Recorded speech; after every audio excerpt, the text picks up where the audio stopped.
네, 오늘 우리가 읽은 사무엘하 7장의 말씀은 여호와께서 주위의 모든 원수를 무찌르사 왕으로 궁에 평안히 살게 하신 때라는 말씀으로 시작합니다.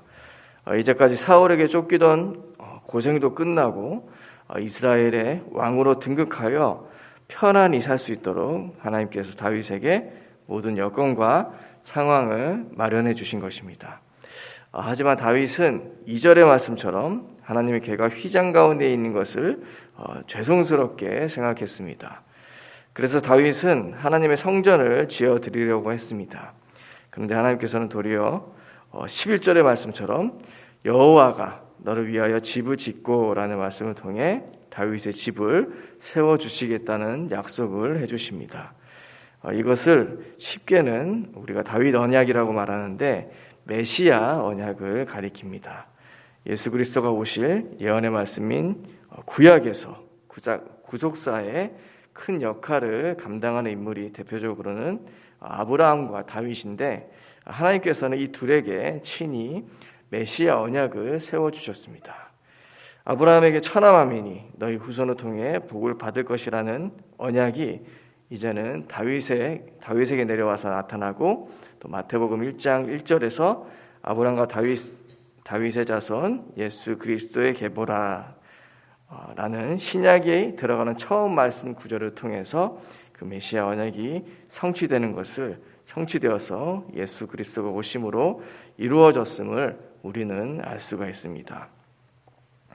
이렇게 오늘 우리가 읽은 사무엘하 7장의 말씀은 성경이 나타내는 구속사의 큰 비중을 차지하는 장입니다. 그렇게 오늘 7장의 중심은 여호와가 너를 위하여 집을 세워주리라는 말씀에 있습니다. 본문장 12절을 보면 내 수완이 차서 내 조상들과 함께 누울 때에 내가 내 몸에서 날 내 씨를 내 뒤에 세워 그의 나라를 경고하게 하리라 하고 하나님께서는 말씀하십니다. 이 씨는 일찍이 아브라함에게 언약하신 말씀과 동일한 것으로 예수 그리스도를 나타냅니다. 바로 아브라함과 다윗의 자손이라고 칭하게 된 근거라고 할 수 있습니다. 8절에서 9절을 보면 하나님께서는 다윗을 이스라엘의 주권자로 삼고 그와 함께하여 모든 원수를 멸하고 땅에서 그의 이름을 위대하게 만들어 주시겠다고 말씀하십니다. 여기서 내 이름을 위대하게 만들어 주리라는 말씀은 창세기 12장 2절에 내가 너로 큰 민족을 이루고 내게 복을 주어 내 이름을 창대하게 하리니 너는 복이 될지라고 아브라함에게 주신 약속의 말씀을 기억하게 합니다. 이 약속은 12절과 13절에 내 씨를 내 뒤에 세워 그의 나라를 경고하게 하리라. 그는 내 이름을 위하여 집을 건축할 것이요 나는 그의 나라 왕위를 영원히 경고하게 하리라는 메시아 언약과 연결되는데 여호와가 너를 위하여 집을 지어주겠다고 하신 것은 다윗의 왕위를 계승시켜서 예수 그리스도에게서 성취될 것을 예언하고 계신 말씀이라고 할 수 있습니다. 누가복음 1장 32절에서 33절의 말씀을 보면 그가 큰 자가 되고 지극히 높으신 이의 아들이라 일컬어질 것이요 주 하나님께서 그 조상 다윗의 왕위를 그에게 주시리니 영원히 야곱의 집을 왕으로 다스리실 것이며 그 나라가 무궁하리라는 말씀을 통해서 이 다윗 언약은 예수님이 그리스도로 이 땅에 오셨을 때 성취됩니다. 하나님께서 다윗에게 언약을 세워주시는 오늘 말씀에서 하나님을 가리키는 내가라는 말은 총 9번 등장합니다. 이렇게 하나님께서는 다윗이 무엇인가를 잘해서 그와 언약을 맺으신 것이 아니라 모든 것이 조건 없이 하나님께서 주신 은혜 안에서 이루어진 약속이고 또 그 약속 또한 하나님께서 자신이 친히 행하시고 성취하시겠다는 그분의 의지를 드러내고 계신 것입니다. 다윗이 자신의 충신 우리아를 죽이고 그의 아내 밧세바를 취한 사건부터 그의 가문의 남유다의 왕들의 죄악들을 본다면 이 언약은 애초에 파기되어야 했지만 하나님께서는 아브라함과 다윗과 맺은 이 메시아 언약을 그분께서는 반역하는 이스라엘을 통해서도 지키셨다는 말이 됩니다. 내 몸에서 날 내 씨를 내 뒤에 세워 그는 내 이름을 위하여 집을 건축할 것이라는 말씀은 1차적으로는 다윗의 아들 솔로몬에게서 성취되지만 궁극적인 성취는 그리스도로 오신 예수님께서 영원한 하나님 나라를 교회를 통해 이 땅에 세우시는 사역을 통해서 이루어집니다. 바로 마태복음 16장 18절에 내가 이 반석 위에 내 교회를 세우리니 음부의 권세가 이기지 못하리라고 하신 말씀을 통해서 그분을 믿는 자들을 통해 그분은 이 땅에 하나님의 교회를 세우셨고, 또 에베소서 2장 22절에서 너희도 성령 안에서 하나님이 거하실 처소가 되기 위하여 그리스도 예수 안에서 함께 지어져 가느니라 라는 말씀을 통해서 친히 우리를 그분의 몸된 교회로 세워주셨습니다.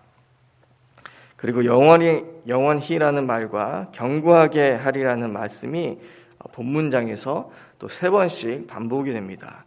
즉 아브라함과 다윗에게 주신 오실 메시아를 통해 세워질 하나님의 나라는 영원하지도 견고하지도 못한 세상의 나라와는 다르다는 것입니다. 왜냐하면 그것은 하나님이 친히 이 죄악된 세상을 생명으로 살리시고 원래 그분이 이 세상을 창조하신 목적을 이룰 그분의 나라이기 때문입니다. 바로 그 나라를 오늘 다윗 언약을 통해 약속하시고 오실 메시아, 바로 예수 그리스도를 통해서 성취하시고 지금의 교회를 통해 영원히 견고하게 하신다고 말씀하고 계신 것입니다. 그렇게 지금 예수 그리스도의 이름으로 모인 이 교회 공동체는 그 언약의 말씀의 성취인 것입니다. 그렇게 우리는 오늘 18절부터 나오는 다윗의 감사와 찬양을 하나님께 우리도 돌려드릴 수 있는 것입니다. 우리가 지금 코로나로 인해서 어렵고 힘든 가운데 있지만 그럼에도 불구하고 예수 그리스도를 통해 우리를 교회로 부르신 하나님께서는 우리를 통해 지금도 하나님의 나라를 이 땅 가운데 이루어가고 계시기 때문입니다. 우리는 이스라엘 백성도 아니고 아브라함과 다윗과 아무 연고도 없지만 하나님께서는 예수 그리스도를 믿는 믿음을 우리에게 은혜로 주셔서 우리 또한 아브라함의 자손 언약 백성이 되게 하셨습니다. 다윗은 자신을 왕으로 선택하고 그를 지켜 보호하시고 그의 왕위를 영원히 경고케 하시겠다는 하나님께 우리가 아무 조건 없이 받은 구원의 기쁨을 동일하게 그도 느끼면서 하나님께 감사하고 또 찬양을 드리고 있는 것입니다. 이렇게 하나님을 향한 그의 감사 찬송은 18절에 주 여호와여 나는 누구이오며 내 집은 무엇이기에 나를 여기까지 이르게 하셨나이까 라는 그의 기도의 첫 마디를 통해서 우리는 알 수 있습니다. 하나님께서 우리를 창세전에 예비하셔서 예수 그리스도를 믿는 은혜로 우리를 구원하신 그 감사함을 아는 자는 오늘 다윗의 기도와 찬양과 같은 구원의 감격을 날마다 느끼는 사람일 것입니다. 그렇게 되면 우리는 20절에 하나님의 집을 짓겠다고 하다가 오히려 축복의 말씀을 받은 다윗이 주 여호와는 주의 종을 아시오니 다윗이 다시 주께 무슨 말씀을 하오리이까 라는 감사 외에는 하나님 앞에 구할 것이 없는 믿음을 선물로 받게 될 것입니다. 이렇게 무조건적인 사랑과 측량할 수 없는 은혜를 받은 자가 바로 우리들입니다. 그런데 우리들은 이 코로나 상황 가운데 있으면서 어려움을 당하거나 내가 원하는 것을 응답받지 못하면 자주자주 우리의 환경과 상황을 탓하면서 마치 아무것도 하나님께 받지 못한 것처럼 불평할 때가 많이 있는 것 같습니다. 영접하는 자, 곧 예수 그리스도 이름을 믿는 자에게는 하나님의 자녀가 되는 권세를 주시고 영원한 하나님의 나라를 우리 마음 가운데 주시고 그 나라를 우리의 모임인 이 교회를 통해 이 땅 가운데 이루어 가심에도 불구하고 우리는 그것보다 더 가치 있지도 크지도 않은 작은 것에 매여 살 때가 많이 있는 것 같습니다. 오늘도 다윗 언약을 기억하면서 예수 그리스도를 통해서 우리를 하나님의 집으로 세우시고 교회를 삼으신 그 은혜에 감사하며 영원한 생명을 주시고 부활의 영광에 참여하게 하실 그때를 소망하며 오늘을 이겨내고 살아가는 모든 재건부평교회 성도님들 되시기를 간절히 축원드립니다. 기도하겠습니다. 하나님 아버지 감사합니다. 아브라함에게 다윗에게 메시아 언약을 약속하시고 예수 그리스도를 이 땅에 보내주셔서 그 약속을 성취하시고 그 무덤에 있는 우리들을 하나님의 자녀로 당신의 교회로 삼아주신 것 감사합니다. 이것만 생각해도 오늘 다윗의 잠사 찬양과 같은 감격이 날마다 우리 입술을 통해서 터져나오고 우리의 삶을 통해서 나타나야 할 텐데 우리는 아직도 그 구원의 감사함보다는 영원한 생명을 주신 것에 대한 감격보다는 당장 내 앞에 보이는 것에 영향을 받고 살아갈 때가 더 많은 것 같습니다. 코로나로 인해서 죽음의 두려움 가운데 우리 또한 세상과 같이 두려워하는 것이 아니라 그 죽음을 이기시고 부활하신 예수 그리스도의 부활의 능력이 우리 안에 있음을 기억하게 하시고 오늘도 주신 말씀을 통해 성령의 충만함을 받게 하여 주셔서 담대히 하나님 나라의 복음을 전하며 생명 살리는 구원의 일이 우리의 삶을 통해서 이루어지게 하여 주시옵소서. 그래서 우리가 가는 곳마다 하나님의 나라가 임하게 하여 주시고 악하고 어두운 이때에 하늘의 위로로 이 땅을 안위하는 교회로 살아가게 하여 주시옵소서. 예수 그리스도의 이름으로 기도드리옵나이다. 아멘. 하늘에 계신 우리 아버지, 아버지의 이름을 거룩하게 하시며 아버지의 나라가 오게 하시며 아버지의 뜻이 하늘에서와 같이 땅에서도 이루어지게 하소서. 오늘 우리에게 일용할 양식을 주시고 우리가 우리에게 잘못한 사람을 용서하여 준 것 같이 우리 죄를 용서하여 주시고 우리를 시험에 빠지지 않게 하시고 악에서 구하소서. 나라와 권능과 영광이 영원히 아버지의 것입니다.